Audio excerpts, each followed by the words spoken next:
দর্শক এই মুহূর্তে যারা আমাদেরকে দেখছেন তাদের সবাইকে অনেক অনেক শুভেচ্ছা জানিয়ে আমন্ত্রণ জানাচ্ছি এসকেএফ অনকোলজি সৌজন্যে স্বাস্থ্য বিষয়ক বিশেষ আয়োজন বিশ্বমানের ক্যান্সার চিকিৎসা এখন বাংলাদেশে।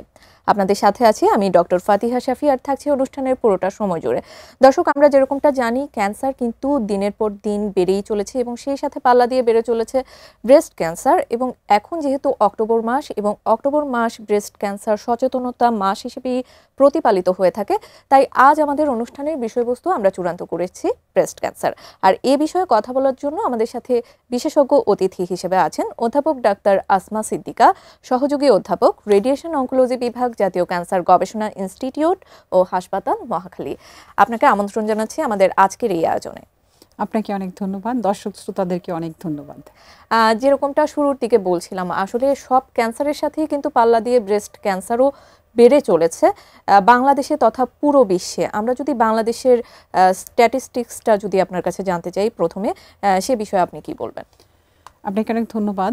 বাংলাদেশের স্ট্যাটিস্টিক্স বলতে গেলে যে অরিজিনাল যে পপুলেশন বেস যে ক্যান্সার রেজিস্ট্রি সেটা বাংলাদেশের নাই। যেটা ধারণা করা হয় আমরা হসপিটালে যেসব পেশেন্ট দেখি সেই হসপিটাল রেজিস্ট্রি থেকে এখন মহিলাদের মধ্যে ব্রেস্ট ক্যান্সার প্রথম রয়েছে। 1 নম্বর ক্যান্সার সবচেয়ে কমন ক্যান্সার হিসেবে ব্রেস্ট ক্যান্সার রয়েছে, যেটা কদিন আগেও জরায়ুর ক্যান্সার ছিল প্রথম। জরায়ুর ক্যান্সারকে ফেলে এখন ব্রেস্ট ক্যান্সার প্রথম স্থান দখল করেছে। কাজেই আমরা বলতে পারি যে এনিহাউ ব্রেস্ট ক্যান্সারের হয়তো ডায়াগনোসিস বেশি হচ্ছে বা পেশেন্ট বেশি সচেতন হয়েছে। এখন অনেক পেশেন্ট আমরা হসপিটালে পাচ্ছি ব্রেস্ট ক্যান্সারের। আচ্ছা, মহিলাদের মধ্যে 1 নম্বর ক্যান্সার। আচ্ছা, এই যে মহিলাদের মধ্যে যেসব ক্যান্সারগুলো আছে সেগুলোর মধ্যে শীর্ষে অবস্থান করছে ব্রেস্ট ক্যান্সার। এই যে শীর্ষে অবস্থান করার পেছনে আসলে কি কি ফ্যাক্টরস কাজ করে বলে মনে করেন? এটা ক্যান্সার, আপনারা তো প্রথমত জানেন যে ক্যান্সার হচ্ছে শরীরে যে কোনো জায়গায় হতে পারে। ক্যান্সার কি প্রথমত যদি বলি, ক্যান্সার হচ্ছে এক ধরনের অনিয়ন্ত্রিত কোষ বিভাজন। এই ঘটনাটা শরীরে যে কোনো জায়গায় হতে পারে।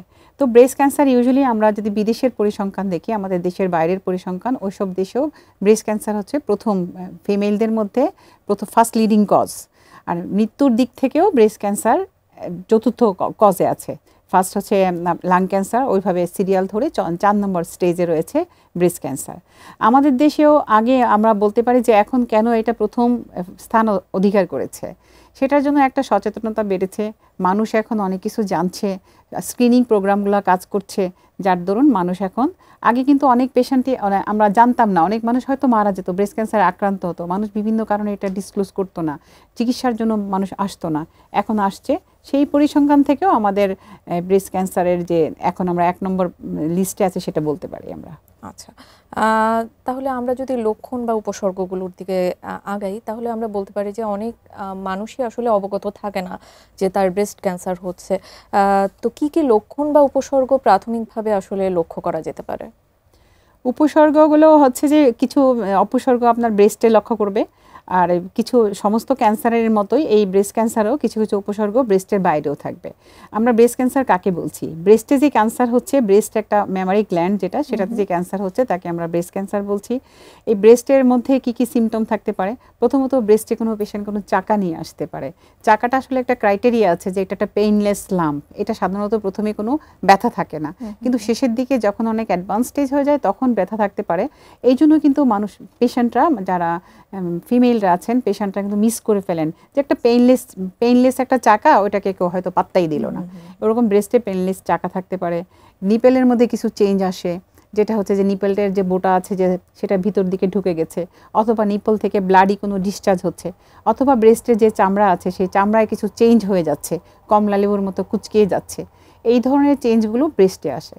শুধু যে ব্রেস্ট ক্যান্সার ব্রেস্টে আসে তা কিন্তু না।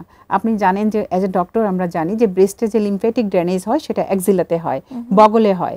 ব্রেস্ট ক্যান্সার কিন্তু ব্রেস্টে কোনো কিছুই নাই, বগলে একটা চাকা নিয়ে আসছে পেশেন্ট, ও হয়তো চিন্তাও করে নাই যে এটা ব্রেস্ট ক্যান্সার। এই ধরনের পেশেন্ট কিন্তু আমরা প্রচুর পাই। তাছাড়া নট অনলি এক্সিলা, যেটা আমরা বগল বলছি, কোনো কোনো পেশেন্ট কলার বোনের উপরে গলার নিচে চাকা নিয়ে আসছে। সেটাও সেটাও তো লিম্ফ নোড ড্রেনেজের জন্য, এটা আমরা যেটা বলি লিম্ফ নোড এনলার্জমেন্ট হয়েছে, ওখানে কোনো একটা গলার নিচে একটা গোটা, সেটাও কিন্তু ব্রেস্ট ক্যান্সারের লক্ষণ হতে পারে। সেগুলো হচ্ছে যে লোকালাইজড ডিজিজ যতদিন থাকে। তাছাড়া ব্রেস্ট ক্যান্সারের জন্য যে মেটাস্টেসিস যদি হয়ে যায়, যেখানে ক্যান্সারটা হয়ে গেছে অন্য জায়গায় যদি ছড়িয়ে যায়, সেই সব সিমটম নিয়ে আসতে পারে। কোনো পেশেন্ট হয়তো কাশি নিয়ে আসছে, কাশির সাথে রক্ত যাচ্ছে, হেমাপটাইসিস যেটাকে বলে, সেটাও ব্রেস্ট ক্যান্সারের লক্ষণ হতে পারে। ম্যাক্সিমাম অনেক মানুষকে আমরা পাই বোন পেইন নিয়ে আসছে। খুব মহিলাদের মধ্যে তো বোন পেইন এমনিতে কমন একটা জিনিস, যে অনেক দিন থেকে কোমরে ব্যথা, পিঠে ব্যথা, এই ধরনের ব্যথা নিয়ে আসছে। পরে যখন ইনভেস্টিগেশন করা হলো, দেখা গেল যে এমআরআই করেছিল, দেখা যায় যে এটা আসলে একটা ক্যান্সারের জন্য হয়েছে। এবং যখন আমরা এখানে এফএনএসি করি বা কোর বায়োপসি করি, তখন আমরা কনফার্ম হতে পারি যে এটা আসলে অরিজিন হচ্ছে এখানে ইমপ্যাক্ট করেছে, মানে এখানে সিমটমটা পেইন হয়েছে, কিন্তু এটা আসলে অরিজিন ছিল ব্রেস্ট ক্যান্সার। আচ্ছা, কাজেই অনেকগুলো উপসর্গ নিয়ে আসলে পেশেন্ট আসতে পারে।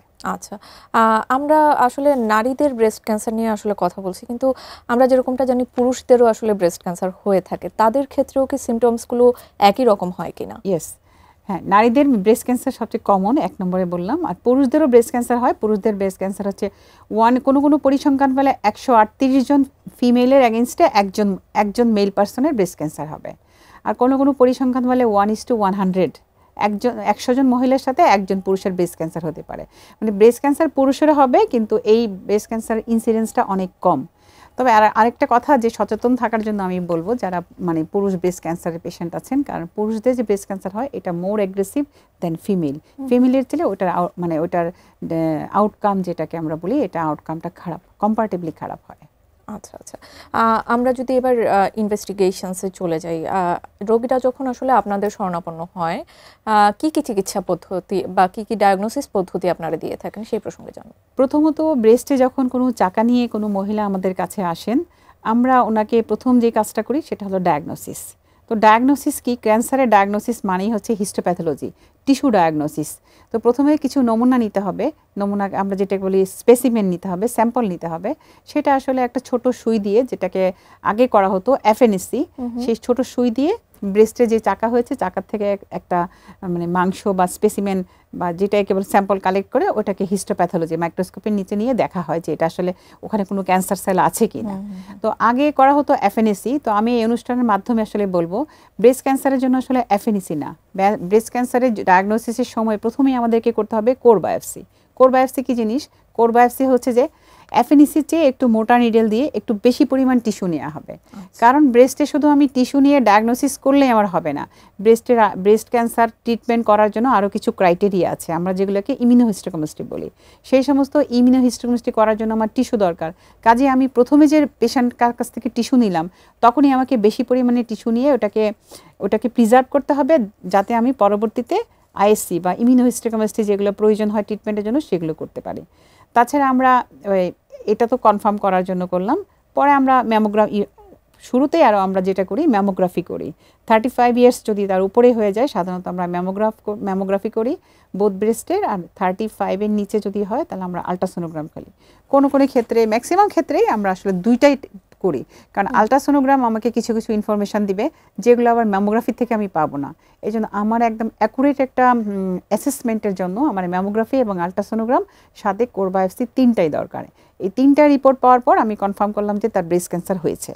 তারপর আমি ওখান থেকে যে স্যাম্পল বেশি নিয়েছি, ওখান থেকে আমি আইএসসি একটা রিপোর্ট আছে সেটা করব, যেটাকে আপনারা জানেন যে ইআরপিআর হার্ট টু স্ট্যাটাস বলে।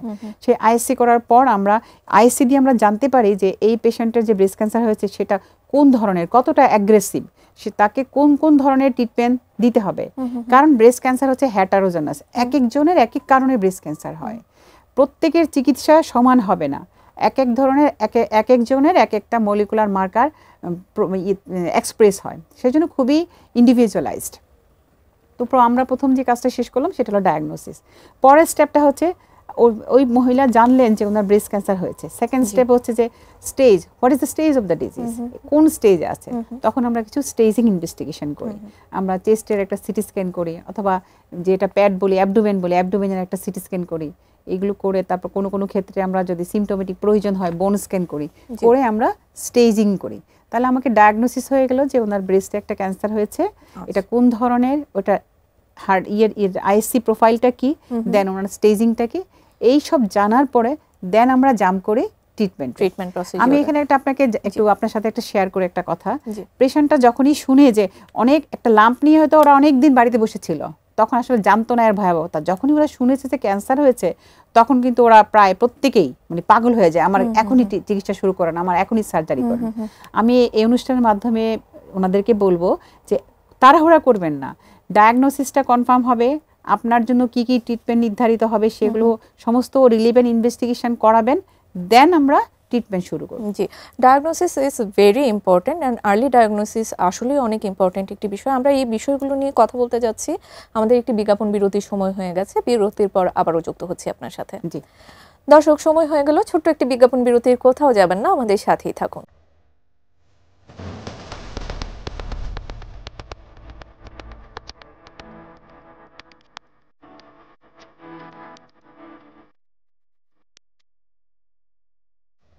বিজ্ঞাপন বিরতির পর আবারও আমন্ত্রণ জানাচ্ছি। আমাদের আজকের আয়োজনে আমরা কথা বলছিলাম ব্রেস্ট ক্যান্সার নিয়ে, সাথে আছেন বিশেষজ্ঞ একজন চিকিৎসক। ম্যাডাম, বিজ্ঞাপন বিরতিতে যাবার আগে আমরা ডায়াগনোসিসের যে বিষয়গুলো নিয়ে সেগুলো নিয়ে বিস্তারিত আলোচনা করলাম। এবার একটু জানতে চাই যে এই যে ডায়াগনোসিসের যে টুলসগুলোর কথা বললেন বা প্রক্রিয়াগুলোর কথা বললেন, সেগুলো কি আমাদের রুরাল সাইটগুলোতে অ্যাভেইলেবল আছে কি না? অ্যাকচুয়ালি রুরাল সাইট যদি বলেন, এক কথায় বলবো যে না, রুরাল সাইটে নাই। সিটি স্ক্যান ফ্যাসিলিটিস হয়তো ডিস্ট্রিক্ট লেভেলে কোনো কোনো জায়গায় আছে, কিন্তু এফএনসি, কোর বায়োপসি, ইমিউনোহিস্টোকেমিস্ট্রি যে কথাগুলো আমি বললাম, এগুলো কোনো স্পেশালাইজ সেন্টার ছাড়া হয় না। মোস্টলি এগুলো ঢাকা কেন্দ্রিক। তো এখন আর কি আমাদের গভর্নমেন্টের সরকারি বা বেসরকারি পর্যায়ে চেষ্টা চলছে এগুলো যেন আরও পেরিফেরিতে পৌঁছে যায়, যেন এই যে ডিসেন্ট্রালাইজ না হলে আসলে যে ঢাকার যে চাপ সেটা আসলে কমবে না। তো সেই ক্ষেত্রে আমরা বলতে পারি এখন পর্যন্ত সকল চিকিৎসা আসলে ঢাকা কেন্দ্রিক। ঢাকা কেন্দ্রিক, হ্যাঁ। আচ্ছা, আমরা চিকিৎসা প্রসঙ্গে চলে যেতে চাচ্ছি। আসলে আমরা যেরকমটা জানি যে ক্যান্সারের চিকিৎসা, ওভারঅল ক্যান্সারের চিকিৎসা আসলে সার্জারি, কেমো, রেডিওথেরাপি, এই প্রসিজিওরগুলোর মধ্য দিয়ে যায়, এবং যুগের সাথে সাথে আসলে অনেক উন্নত চিকিৎসাও কিন্তু উদ্ভাবিত হয়েছে। বাংলাদেশের চিকিৎসা পদ্ধতি আসলে কীরকম, আমাদের বিষয়টির সাথে আজকে যেরকম সংযুক্ত আছে যে বিশ্বমানের ক্যান্সার চিকিৎসা এখন বাংলাদেশে কি আদৌ বিশ্বমানের ক্যান্সার চিকিৎসা সম্ভব কিনা? শেষ প্রশ্ন দিয়ে উত্তর দিচ্ছি, সম্ভব। কারণ ব্রেস্ট ক্যান্সারের চিকিৎসার জন্য যত রকম পদ্ধতি দরকার, একজন পেশেন্টের যদি আমেরিকাতে যদি ব্রেস্ট ক্যান্সার হয়, সে যেই মডালিটিস তার জন্য অ্যাপ্রোপ্রিয়েট হবে, সেই সবগুলো মডালিটিস কিন্তু বাংলাদেশে আছে। কাজেই আমি এই কথার আনসার বলতে পারি যে হ্যাঁ, বিশ্বমানের চিকিৎসা এখন বাংলাদেশে আছে। তো আমরা আসি ব্রেস্ট ক্যান্সারের চিকিৎসায় কী কী স্টেপস আছে, কী কী অ্যাপ্রোচ। প্রথমত সার্জারি। ইয়েস, সার্জারি সকল ফ্যাসিলিটিস বাংলাদেশে রয়েছে।